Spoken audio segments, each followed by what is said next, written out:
Shulk is. Doesn't feel much better. Looks like they're skipping the button warmers. Cannot blame them. Both these players definitely going to be warmed up, getting right into game number 1. And a quick little percent lead for Deathorse off screen. I apologize. Yeah, he got a few nairs, got a few forward airs, you know. Wario's nair is actually super good now. Both these characters basically walked into this game to their characters being super potent. Yeah. Wario being a little lower tier in Smash 4, and Shulk being almost bottom of the barrel.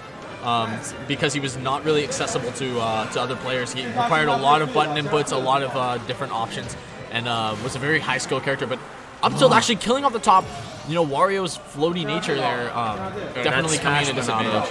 Yeah, Smash Bernardo definitely not good, but answering back there, switching into shield mode, canceling that momentum. Yeah, probably going to be seeing exactly speed, jump, shield are going to be the main rotations right here. Of course. Jerm obviously just going to kind of play away, try and use the disjoint strike. Just a little bit of percent before he loses that stock. Never mind. Hatching it on the up smash. You know, Deathorse has been using that up smash quite a lot. You know, took a couple stocks off of Ally with that.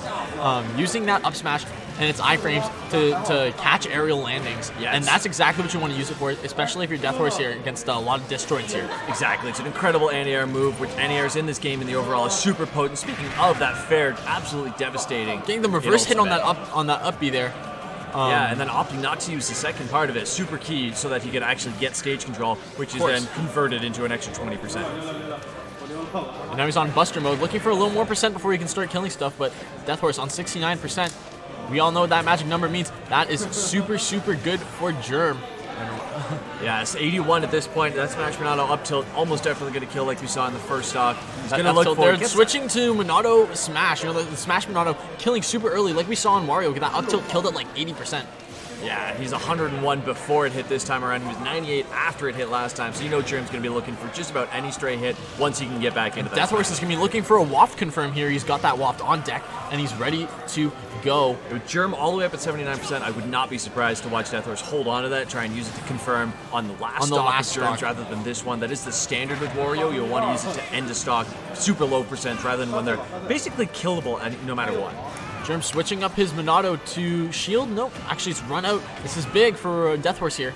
Good opportunity, but that back throw, not what it used to be. The back air, however, is even better. That side B is actually one of the options that Shulk now has to grab off ledge. But that up tilt, taking the other stock, and now it's even 0-0. Devastatingly strong up tilt when you're at high percent and in that Smash Monado. It's disgusting how fast it kills you off the top. Jerm with these dash dances, opting to confuse and maybe disorient him a little bit, but actually getting out of the combo using Monado shield. Super good use of that by Jerm there.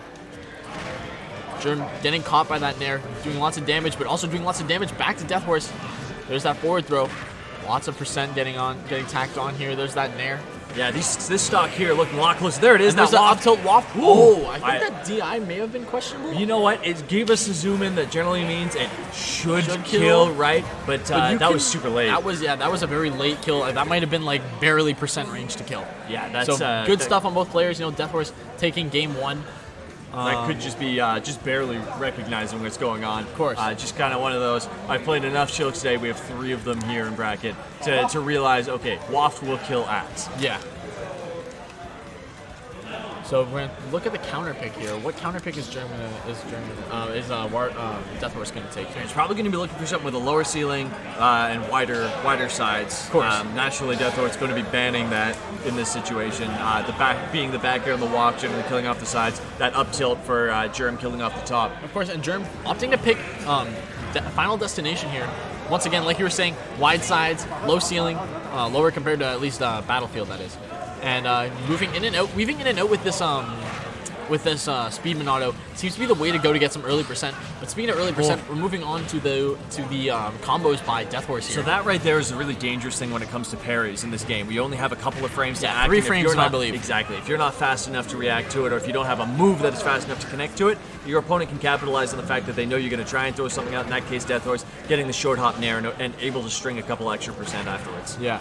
Speaking of that short hop nair is almost completely lagless too off landing. It's very, very, very fast. Basically every aerial in this game has no landing lag. That turnaround, actually, getting that turnaround, that's actually F smash. Was that smash? Yeah, F tilt is the open hand. Okay, in 4 that was the tilt. Yeah. There's that nair up air combo. These strings here, switching to shield, just trying to get out of this combo. Jerm on the ropes here, already 40% into this. Deathorse trying to look for something to knock him off stage. Maybe get an edge guard. Looking for the raw F smash. Jerm. Deathorse getting his revenge definitely from pools. Yeah, it's definitely looking like he's controlling this game at the very least after controlling the last game as well. Jerm really got to switch things up. You know, clearly the type of pressure he's putting on isn't working for him. I'd like to see him maybe exactly that. Space out with back airs, use his disjoints just a little better because when you get into a brawl fest with a body like Wario, it doesn't often go your way. There's the bike throw. Off stage, looking for the edge guard. That actually grabs ledge now, which is really cool. That side B. Very, very big buff, just that alone. Puts on a huge hitbox on your way down, so they can't really challenge it unless they're from above. So, looking for the smash kill. Looking for up tilt, maybe? Probably looking for the up tilt, 126, as well as some rage on his side. I know down tilt kills as well. Switching back to jump now, getting back on stage, looking for the up throw. Nope. I thought he would be going for the up throw up here, the age-old classic of the Smash 4, but instead just kind of forcing Deathorse down so low, he had no jump. He had no jump, you're right. And now he's trying to look for percent. He's definitely got to get this percent. Ooh. Doesn't mind the risk of switching to Buster. Just because he's going to die anyways because it's Wario. And not getting anything worth his time on that one. A huge lead right now. Switching back to Buster, just trying to get this percent, trying to get an early kill, maybe an edge guard. Jerm definitely looking for something here. That waft is going to be on deck though, and it's going to take this stock super early, so Jerm got to play really safe. Deathorse basically had 2 attempts to use it. If he misses it on this one and then survives long enough for it to recharge again. Of course. One of the big benefits of these 7 minutes. Yeah, that nair there is actually one of the best tools, actually leading into a lot. Leads into nair, forward air, you can do nair, up air, lots of stuff you can do off of that. Oh, I thought there was going to be the waft right there. Yeah, it's definitely an opportunity, but I don't believe it would have hit with a strong hitbox. It would have been the rising body hitbox, might not have killed, only at the 57%. Yeah. There's that fair. The bike actually eating the hitbox of the fair. Jerm jumping out with a nair out of shield. Yeah, super strong move, that bike. It gives just a little bit of, I believe, armor, not invincibility. Yeah. That missed waft, however, means that Deathorse back on the clock. Gonna have to start counting down from about 4 minutes for that to come back. Gonna believe about a minute and a half left on the clock by the time it's full charge.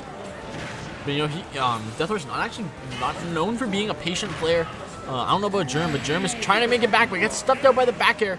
And that's going to do it. Losers round 4. Deathorse 2-0ing Jerm in revenge for the 2-0 in pools. Yeah, it's a big turnaround from what